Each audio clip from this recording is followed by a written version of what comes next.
know this, but Justin Bieber gets his peaches out of Georgia. I did know that. Yeah, okay. Thank you. Just Thank checking. you. How are you today? I'm good. I'm just peachy. Good to see you. It's been a week. Good pun there as well. She's here to tell us about Fox 10 Midday. What's going on, Ashley? Yeah, Joe, there's a lot that's coming up in our 11 o'clock hour. First, Mobile County is getting a brand new water park with access to water, parking, areas for swimming and fishing, and 2 piers on the south side of Mobile Bay. So we're taking you to that ribbon cutting straight ahead.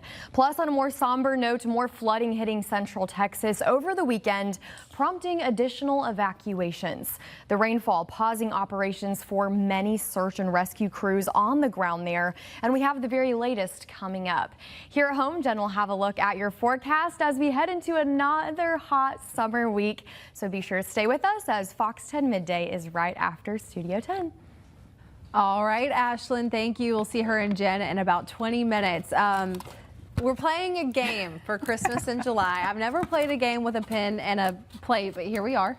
Yeah, so we're celebrating Christmas in July all week, as we mentioned earlier. So we have some instructions here. Right. We all have pens, we all have plates. Jen, what are we doing here? What's the first thing we have to do? So the first thing that we're going to be doing is putting this on our head. Okay. And we have a pen in the other hand, Okay. and we're going to be drawing a scene on the top of the plate. All So right. we can't, here's the thing, you can't look You at can't it. look at so it. at the end, it'll be like a full Christmas scene.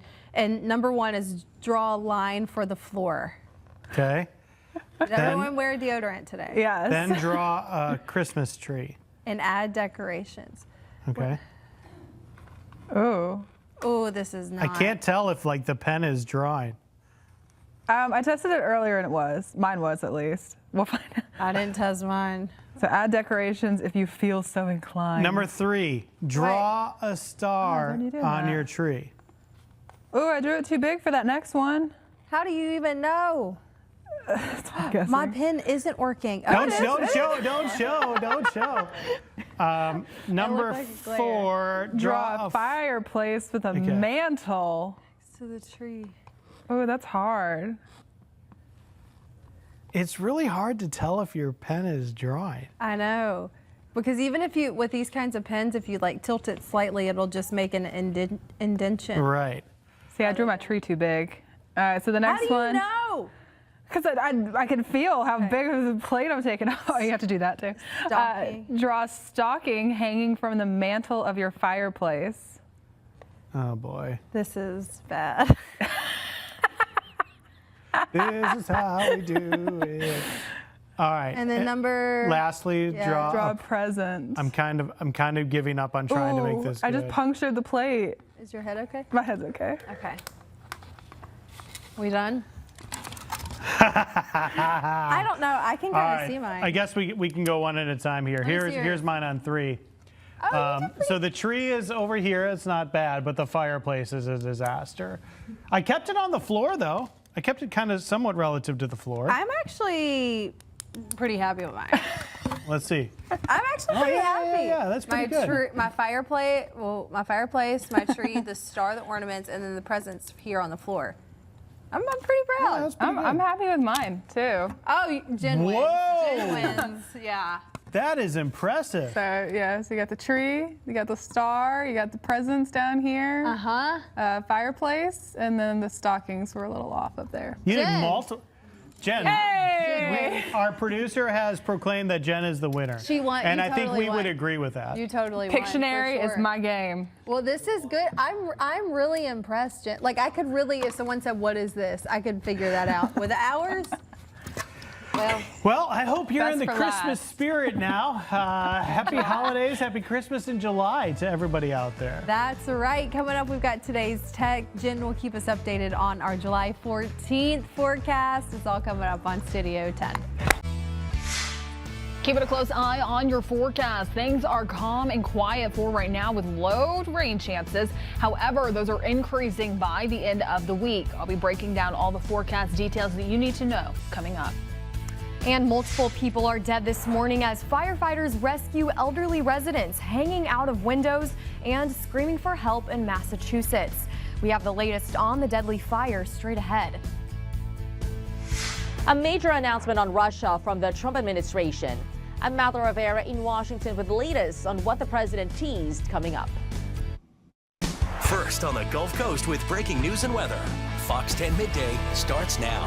Happy Monday, everyone, and thanks for joining us here on Fox 10 Midday. I'm Ashlyn Mitchell. And I'm meteorologist Jennifer Lambers. I hope everyone had a great weekend. Yeah, Jen, it was really hot out there, but it was the perfect weekend. Weather-wise, I spent a lot of time at Orange Beach, saw a lot of jellyfish, so did not get in the water, but the sun was beautiful. Yeah, that's exactly right. The jellies are out there in full force. Typically what we see this time of year just due to those rising water temperatures, typical for this point in July. But we will have something coming in by the end of the week. It's going to start to churn up some of the water out there in the Gulf, but also lead to some dangerous rip current risk. So it's going to be important if you know anyone visiting us here on the Gulf Coast, if you're heading on down towards the beach.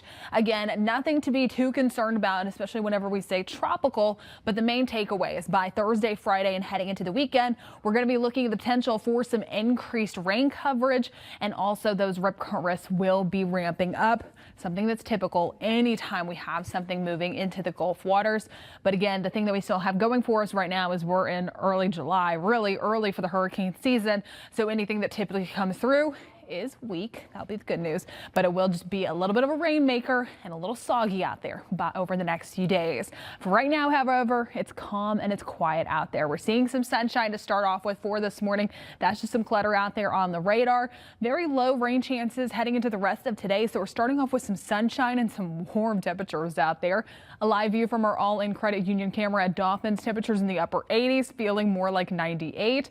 Those temperatures all across our area warming up, seeing some of those mid to upper 80s, the lower 90s out there on the Florida Panhandle. However, taking that humidity into account, already feeling like the triple digits for Atmore, Molino, and Navarre along with Destin. It's hot and toasty. Over the next few hours, we will only continue to warm up, seeing more of those triple digits for today. Not a lot of rain coverage helping us out, but I'll be breaking down more details on what we're tracking in the tropics and the increased rain chances by the end of the week. That's coming up in just a little bit. Ashlyn. Jen, thank you. Well, caught on video now, firefighters capture the moment the Deer Creek fire turned into a fire vortex in LaSalle, Utah. It all happened when extreme wind and hot air from the fire mixed, sending a funnel of smoke and flames into the air. The Deer Creek fire has charred nearly 9,000 acres and is still 0% contained as we speak. Nearly a dozen buildings, including 5 homes, have been destroyed. Officials believe the fire was human-caused, but have given no further details. Also this morning, the Grand Canyon Lodge, the only lodging inside the north rim of the Grand Canyon National Park, has burned down from a fast-moving wildfire.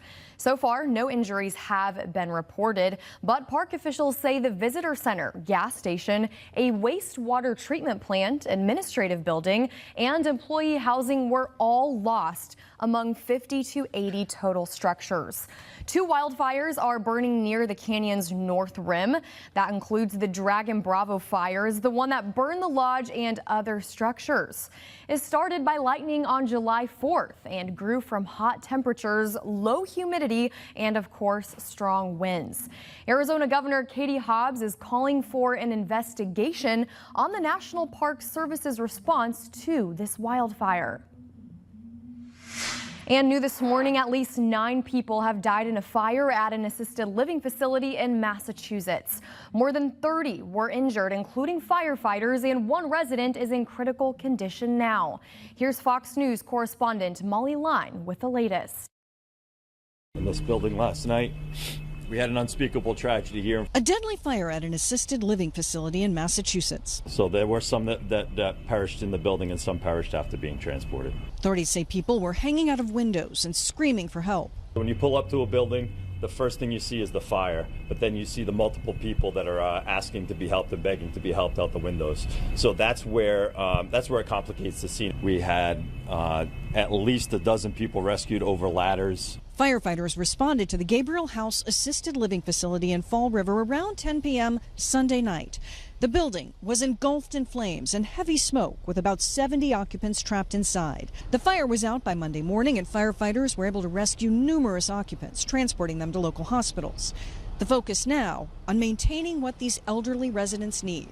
One of the issues we're facing this morning is getting the people their medicine, because when they were evacuated, they have nothing.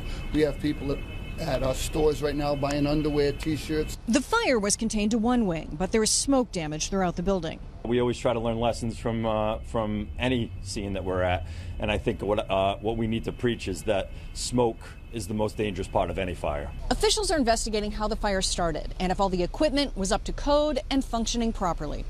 In Fall River, Molly Line, Fox News.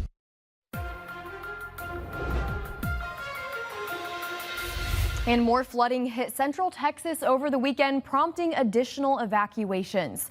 The rainfall hampered ground search and rescue that has been ongoing for over a week since deadly floods swept through the hill country on the 4th of July. The Texas Game Wardens posted that multiple people have already been rescued, urging the community to be weather aware. The National Weather Service, meanwhile, forecasting the Guadalupe River reaching flood stage in several places.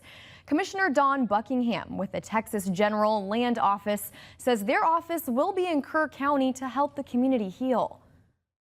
I know that the people on the fence, the pictures there, that they would want us to rebuild in their memory, and we are going to do that. Now, at this time, thousands of volunteers are working tirelessly to try to help the families of at least 150 missing people find that closure. Well, Gray Media, the parent company of Fox 10, is teaming up with the Salvation Army for Together for Texas. We've talked about this several times on air now, but we really want to push that it is a way to help those affected by the flooding.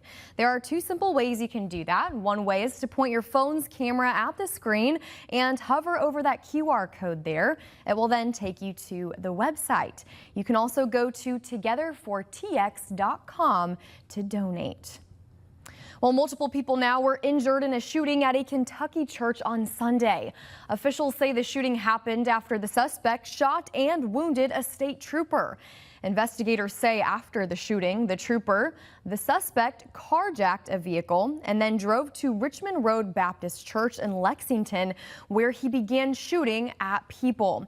2 women at the church were killed and 2 people there were wounded. The suspect was shot and killed by police. Now, the police chief says it's believed the suspect may have had a connection with the people at that church. In the meantime, a frustrated President Trump is ramping up pressure on Russia to end its ongoing war with Ukraine, threatening punishing tariffs on Moscow if a deal isn't reached soon, and also striking a deal with NATO's chief to sell the alliance weapons to aid Ukraine. Fox's Madeline Rivera is in Washington now with the story. Russian President Vladimir Putin continuing his attacks on Ukraine. Russia launching more missiles and dozens of drones into Ukraine overnight. The president has said he wants to see an end to this. He's given Vladimir Putin numerous occasions to negotiate a ceasefire to stop these barbaric attacks. This as President Trump's special envoy arrived in Ukraine's capital of Kyiv Monday. Ukrainian President Volodymyr Zelensky calling the conversation productive, adding the U.S. and Ukraine discussed the path to peace and what we can practically do together to bring it closer. The meeting coming on the heels of President Trump teasing a major statement on Russia, now in the 3rd year of its war against Ukraine. This as President Trump's frustrations with Putin over the lack of a peace deal have mounted in recent weeks. Well, I think what we have witnessed now for so many weeks is certainly an honest attempt by the president with Putin to get him to come to the negotiating table. And what has Putin done? He has escalated the war rather dramatically, and particularly against Ukrainian citizens. On Capitol Hill, consensus seemingly growing on both sides of the aisle in support of legislation aimed at crippling Russia's oil industry and hitting Moscow with U.S. sanctions. This as NATO's Secretary General Mark Rutte is in Washington for meetings with lawmakers and the president. We are very unhappy, I am, with Russia. Based on that, we're going to be doing secondary tariffs if we don't have a deal in 50 days. In addition to President Trump announcing plans to sell weaponry to NATO allies that they can then pass on to Ukraine, he's also pledging more Patriot air defense missiles. In Washington, Madeline Rivera, Fox News. And listen to this. 4 people were hurt during the final day of the bull runs at the San Fermin Festival in Pamplona. The Mira bulls, known for their size and large wide horns, ran the course in just over 2 minutes today. Runners sprinted in front of the bulls for only a few seconds as they raced through the streets. Gorings are not rare during the festival, which dates back to the 13th century. Many people are bruised and injured during this race, not by the bulls necessarily, but by falls and pileups as they make their way ahead of the bulls, as you see on your screen there. Now, the extent of today's injuries has not yet been made public. Well, coming up on Fox 10 Midday, we're kicking off a new series called We the People. We'll tell you what it's all about coming right up.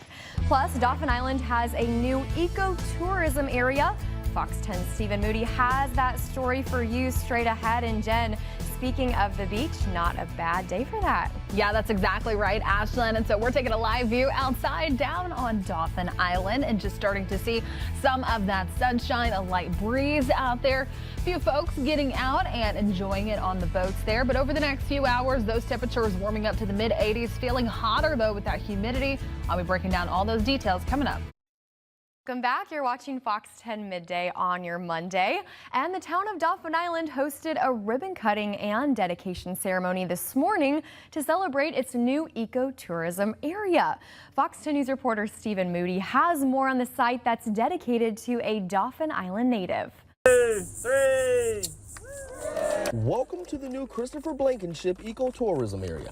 Blankenship is the commissioner of the Alabama Department of Conservation and Natural Resources, and this is the island's way of recognizing his many years of service. It's just kind of crazy, knowing it's I'm just an island boy, and then that my name's going to be on a park down here on the island. And my family's contribution for the island it's kind of cool. The area is located on El Dorado Avenue and offers 2 boardwalks that provide a great view of the water, a car-top kayak launch, picnic tables, and restrooms. And since opening 30 days ago, it's already drawn a crowd.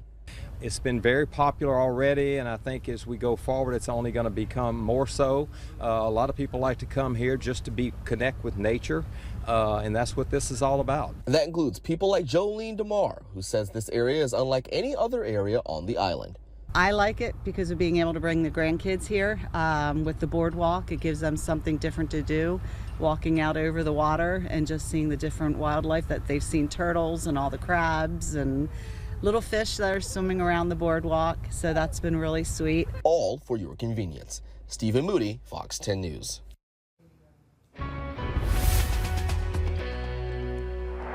Taking another look at your forecast, and we're going to be taking a live view outside down in Perdido Key and just starting to see some nice sunny conditions out there, a light breeze, and at the end of the boardwalk right there you can just start to see that the flags are yellow out there for today. So still nice, still beautiful. But also I've been getting a lot of reports of those jellyfish, as Ashlyn mentioned at the top of the hour. So just make sure that you are being cautious in case you see any of the jellies out there. Now taking a look at those temperatures, it's hot and it's toasty. Upper 80s, right around 90 degrees in Pensacola.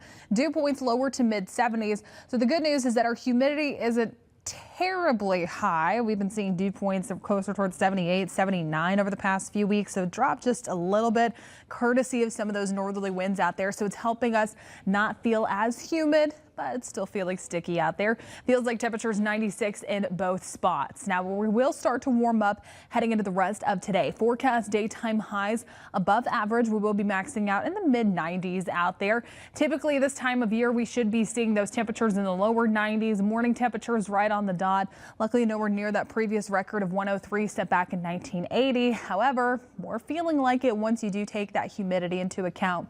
Now keep in mind our dew points lower to mid 70s, and it's still leading to our temperatures easily feeling like the triple digits out there. If we were seeing those dew points closer towards 78, 79, these numbers would be a lot higher. So it is leading to a little bit of a difference out there.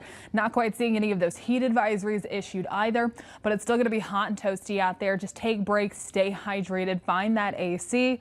These heat indices will continue to stay in the triple digits over the next few days. We start to notice those going down by Thursday and Friday, but the trade-off is going to be some of those increased rain chances. For today, however, very low chances for some of those pop-up showers and thunderstorms, really only about 20, maybe 30%, but it will be higher closer towards portions of Mobile County. Futurecast staying consistent with bringing in some of that rain closer towards that I-10, I-65 corridor there. So you might be the lucky 20% that just starts to see some of those. Higher chances on the west side of Mobile Bay, starting to see our inland counties, the Florida Panhandle, staying mostly quiet into the rest of this afternoon and this evening. Those rain chances will fizzle out once that sun begins to set out there. But the rip curl risk at our local beaches, it's low for today, tomorrow, Wednesday. However, by Thursday and Friday, we start to notice it bump up to high.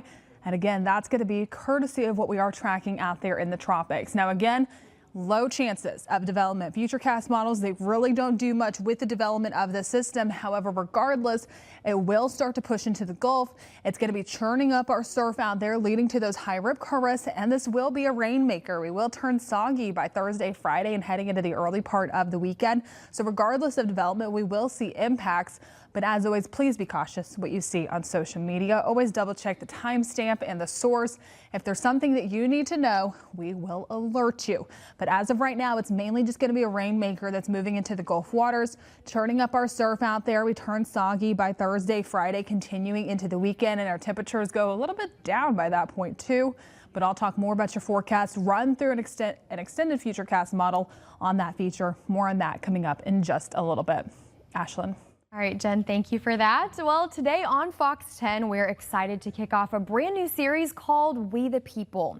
It's a year-long effort to celebrate our country's history leading up to America's 250th Independence Day. So each week, we'll share local stories that connect us to the past, and every single day, we'll highlight a moment that helped shape our nation.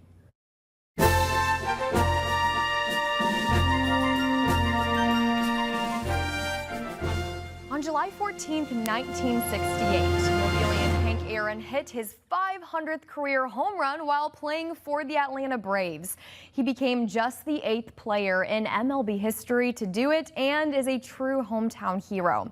He went on to hit 755 home runs and still holds the MLB records for the most career RBIs, extra base hits, and total bases, a figure that we're very proud of right here on the Gulf Coast. Well, straight ahead, how poor eating habits can increase the risk of depression. We'll have that story and much more for you when Fox 10 Midday.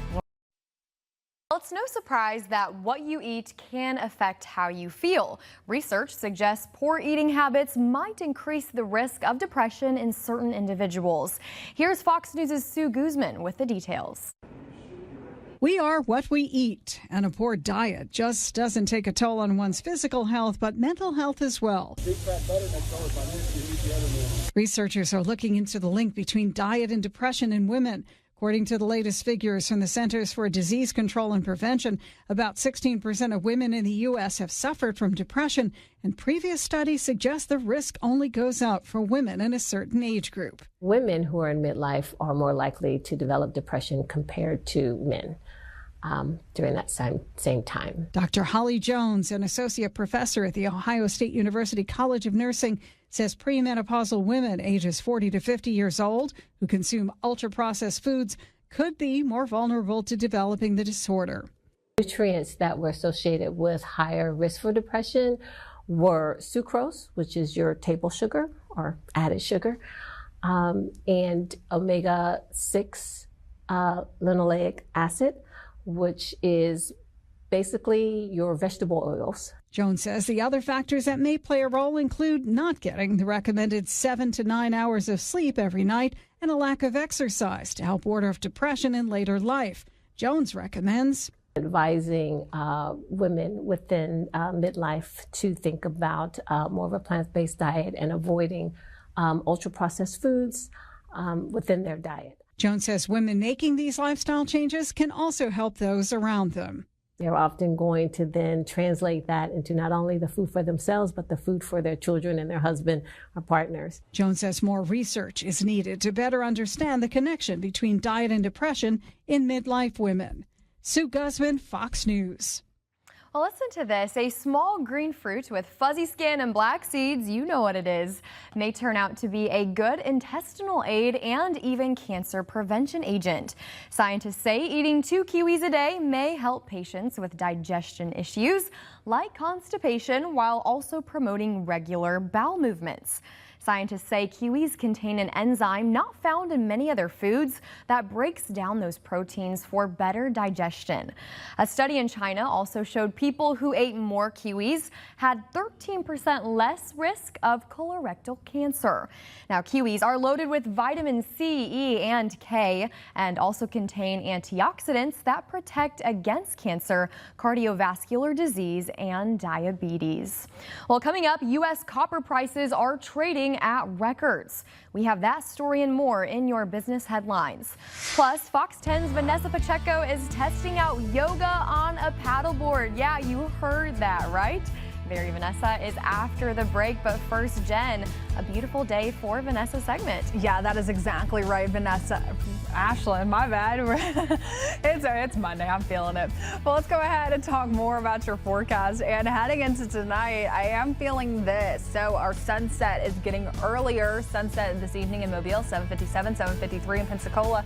Sunrise getting later, 6 a.m. to start off tomorrow morning in Mobile, 5:57 to begin the day in Pensacola. But I'll be breaking down more of your forecast details coming up when we come back. Committed to you. This is Fox 10 Midday. Yoga on a paddleboard? Yeah, it's a thing. And if you're looking to try something new, this might be your next adventure. Vanessa is in Gulf Shores today and giving it a go. You guys, we started off with some amazing weather here in Gulf Shores, so I figured why not take a SUP yoga class. Joining me right now is Ava Ramos. She is the owner of Pure Aloha Adventures, Alabama. Okay, Ava, walk me through the flow. Yes, so we're going to do a modified SUP yoga flow on our knees. So we're in the right position. If we inhale our arms up to the sky, and then exhale, right hand forward, left arm back for your warrior 2. Okay, beautiful. People may not be able to see this, but I'm working my core muscles right now.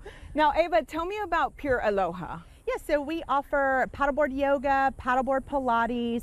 We also do a SUP 101 class, which is just a basic intro to paddleboarding, and kayak rentals and paddleboard rentals. Wow.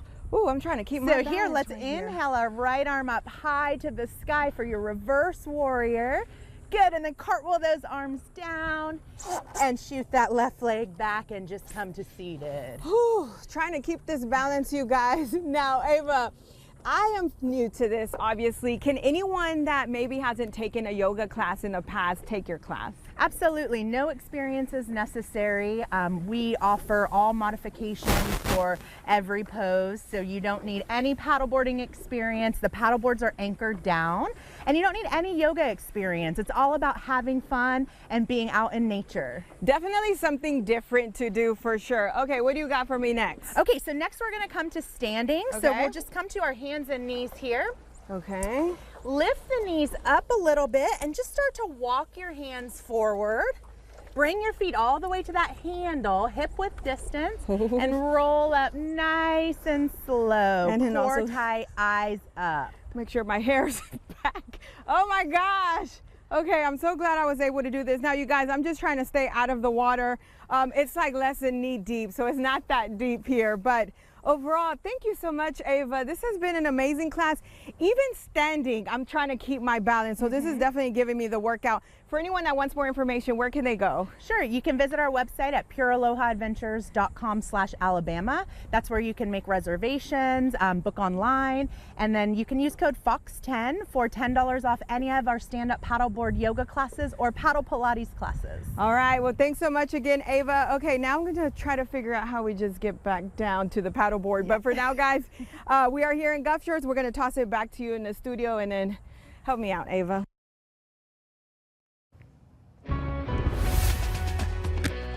And I'm sure she's really feeling that humidity out there as well. Taking a live view outside down in Fairhope. A few folks getting out and enjoying it now that they're beginning to finish up on all the construction that was taking place out there. Luckily, we have some of those parking spots back. So in case you're looking for a nice area to go, take a stroll outside.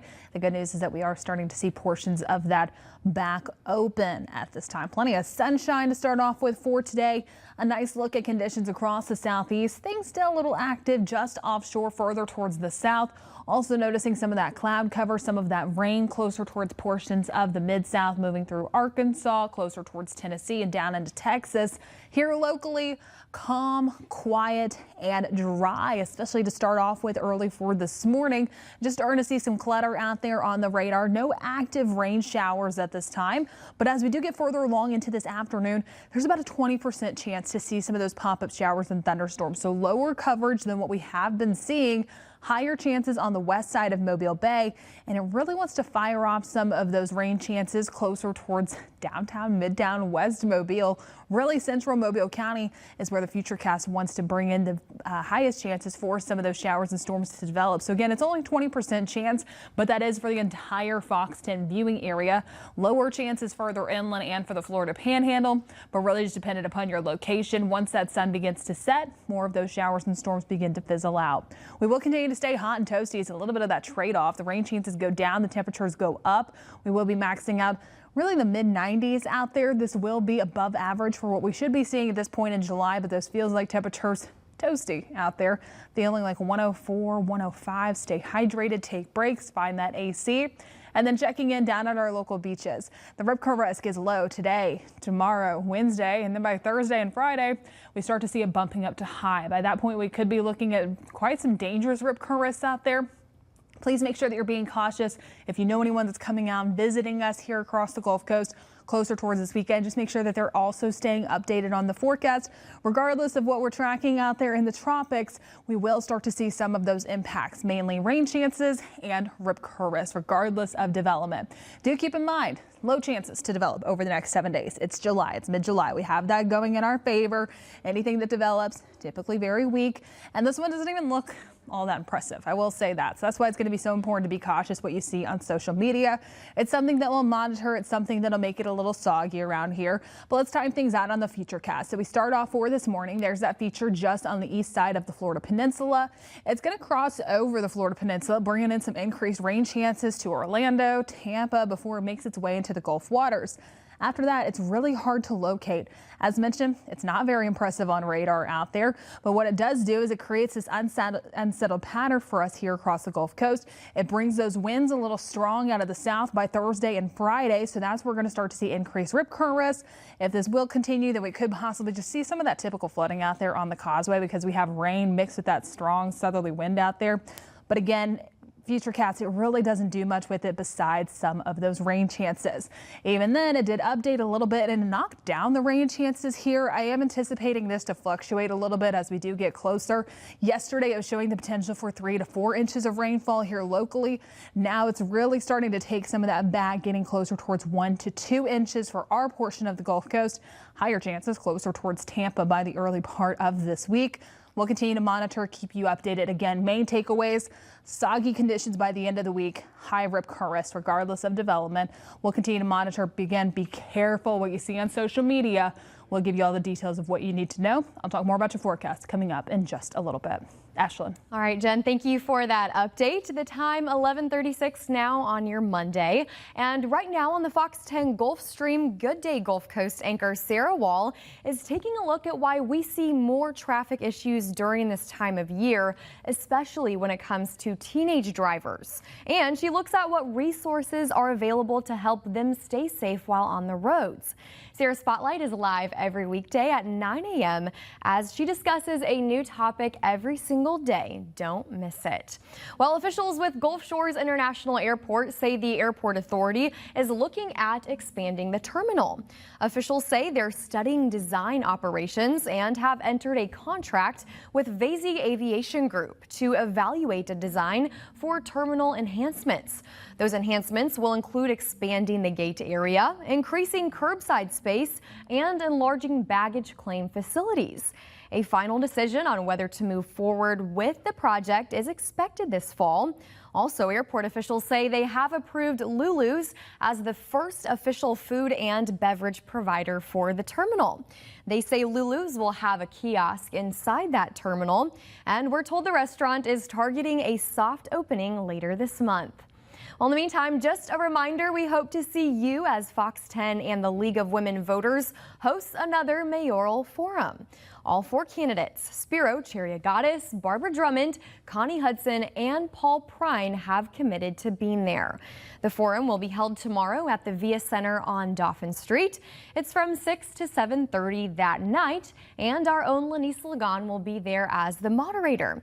This is a great chance to hear from the candidates before the election takes place in August. And if you can't make it, don't worry. Fox 10 News will stream the event on all of our platforms.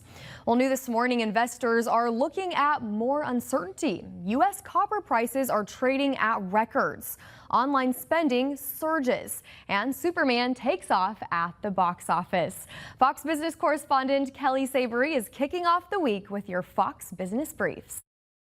More tariff uncertainty is putting pressure on the stock market and sending gold prices up to the highest levels in 3 weeks. The U.S. is planning 30% tariffs on goods from the EU and Mexico, effective August 1st. Meanwhile, copper prices rose to records after President Trump proposed a 50% tariff on imported copper. Now the Wall Street Journal says the race is on to build copper mines in the U.S. Land intended for a residential subdivision in Arizona is on track to become the first big new U.S. copper mine in more than a decade. Amazon's 4-day Prime sale and the competing sales resulted in more than $24 billion in online spending from Tuesday through Friday. Research firm Adobe says spending was up 30% from a year ago. Walmart, Target, and Costco all had their own sales.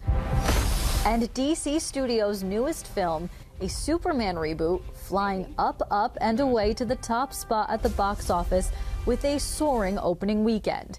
A studio analysis of ticket sales shows it earned an estimated 120th release since the 2017 film Wonder Woman.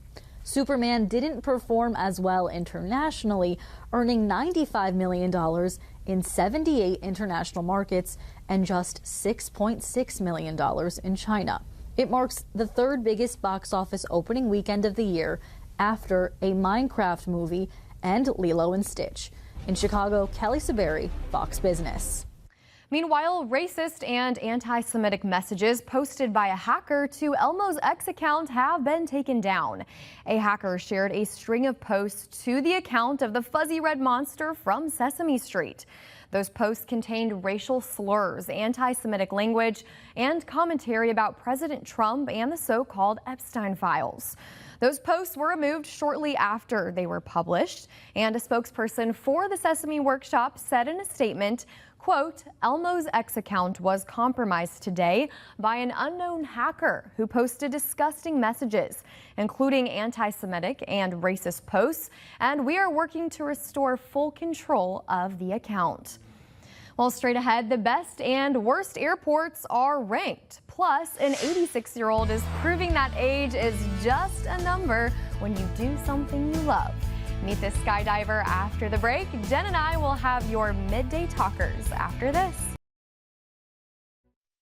Welcome back in. A new report ranks the best and worst airports based on a variety of factors. AirHelp ranked 34 airports located in the U.S. Yeah, those airports were ranked based on how time flights were from June 1st, 2024 to May 31st of 2025. Travelers also shared thoughts on the food and shopping options and just their overall experience. And coming in last with a score of 7.25 was Newark Liberty International Airport in New Jersey. Meantime, Utah's Salt Lake City International Airport topped the list for the 2nd straight year with a score of 8.29. Okay, and other airports that performed well on the report include Los Angeles International Airport and Minneapolis St. Paul Airport. Airport. Jen, I haven't used any of these airports on that list. Have you? Because you travel a lot. I've been to all of those. Really? Yeah. Okay. Of the worst, Fort Lauderdale was also on the list. Okay. I don't mind any of those over customer satisfaction. I think my least favorite, which did not make the list, but still major one, is Orlando.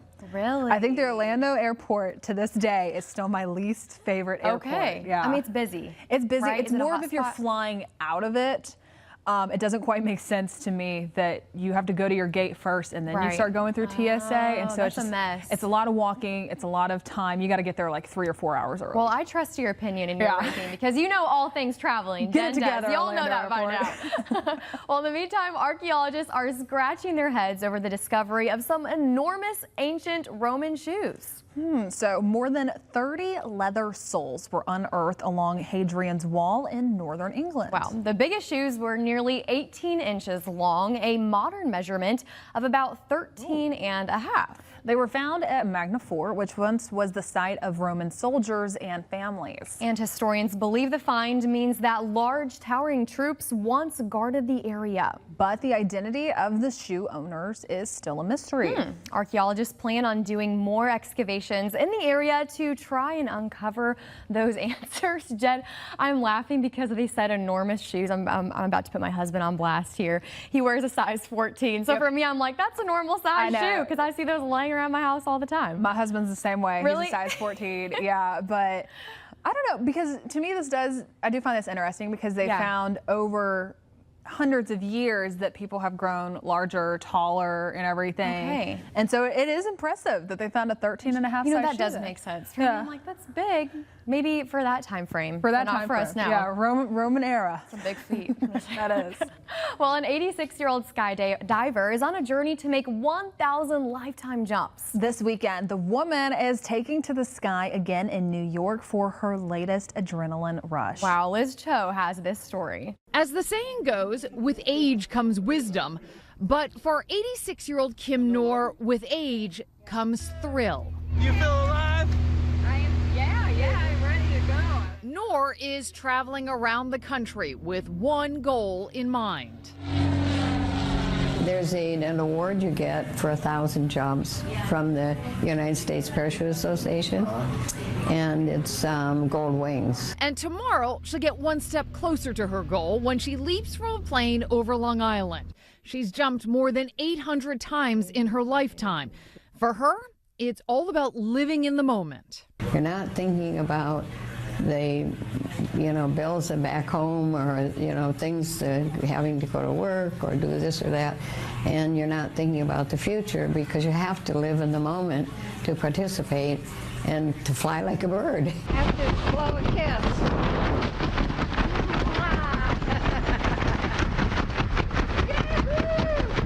Her skydiving career began when she was just 20 years old, when she forged her parents' signature to take her first tandem skydive. Look at that sunshine. After that, Noor would become a member of the first U.S. women's parachute team. And after a decades-long break from jumping to raise her children, she took to the sky again, this time with family. Both of my daughters and all of my grandchildren have been jumping with me. If all goes according to plan, Noor expects to take her 1,000th jump sometime next year.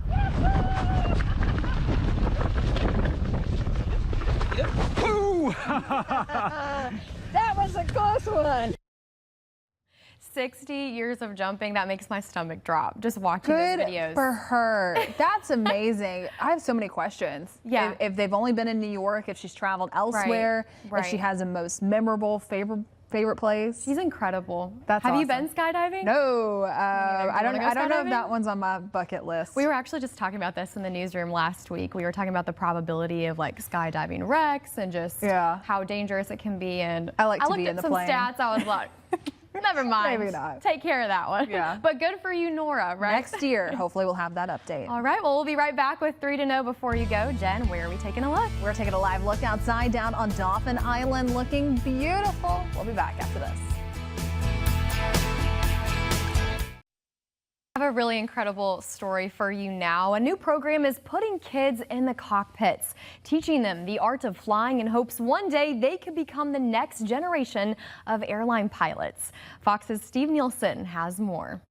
Before they take flight at Falcon Field in Mesa, it starts in the classroom. It was like a game changer for my whole life. Ryland's a teenager and learning to fly. It's been my dream to be a pilot for Delta. Lily is just 12 and one day dreams of instructing kids on flying. It's just so peaceful up there. I feel like I'm at home up there. It's just like, I love it, and it's just like, I love the skies. Soon enough, they board a plane and learn firsthand what it takes. I was very terrified of my first lesson. I felt like I was going to barf. But soon Ryland settled in and discovered what it was like to fly. How to control the airplane, how to feel the airplane, get comfortable with it. This is a unique program. It's called Kids in Aviation. No one else was really doing anything for kids in that age group. So we have kids that come to our class as young as 5, and then we have kids that are learning to fly that are as young as 9. The program's only a few years old, and already it's grown to 70 kids as they offer a variety of ways to learn for a variety of kids that want to learn. We have students that are on the autism spectrum. We have students that have learning disabilities,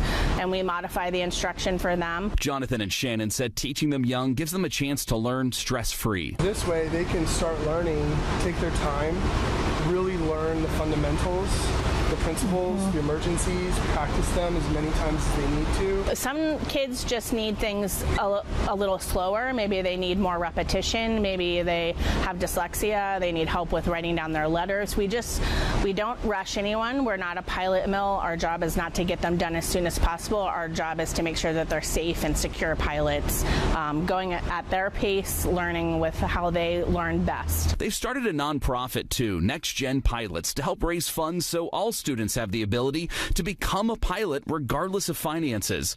Lily's enjoyed year 1 in the program and is ready for more. I'm thankful that I have an opportunity to fly and that they give kids an opportunity to learn how to fly, and I'm very thankful for that. Steve Nielsen, Fox 10 News. I'm sure we're seeing some future pilots there for sure. Well, it's time for your 3 to know before you go today. South Alabama has a new conference mate. The Louisiana Tech Bulldogs were given the invitation to join the Sun Belt Conference this morning. The Bulldogs replaced the Texas State Bobcats, who left to join the new Pac-12. Louisiana Tech brings the Sun Belt back to 14 teams, and they'll be in the West Division with the Jags. They could join as early as 2026. And then the International Space Station's first visitors from Hungary, Poland, and India head back to Earth. Their capsule undocked from the orbiting lab with a plan for a splashdown off the southern coast of California. The mission is the first in more than 40 years to see residents from those countries head into orbit. Now, they conducted dozens of experiments while in space and took calls from their country's school children and prime ministers. Each country funded the mission with a price tag of more than $65 million per person. And finally, today is National Mac and Cheese Day. All you need to celebrate is a box of macaroni noodles, cream or milk, and any cheese you want. You really just can't go wrong with this comfort classic. And while it's considered an American food, it actually has roots in Europe, including a recipe found in an Italian cookbook from the 14th century. Jen, do you have a favorite? Quick one, Kraft, but if I was to get it from somewhere else, I love Chick-fil-A's or Sam's Club has a good one too. Chick-fil-A is my favorite for sure. Or the homemade mac and cheese my husband makes. There you go. See, I haven't been the best at making the nice classic one. But here's what we're tracking over the next 10 days here across the Gulf Coast. Hot today, isolated chance for showers and storms. Things ramp up by the end of the week and heading into the weekend. We are going to be turning soggy and stormy. Stay updated with us here on Fox 10. And as always, be careful what you see on social media. Anything you need to know will alert you first. Enjoy some mac and cheese on the beach. Stay cool. Thanks for watching Fox 10 Midday. Stick around for Fox 10 Live at 3 p.m.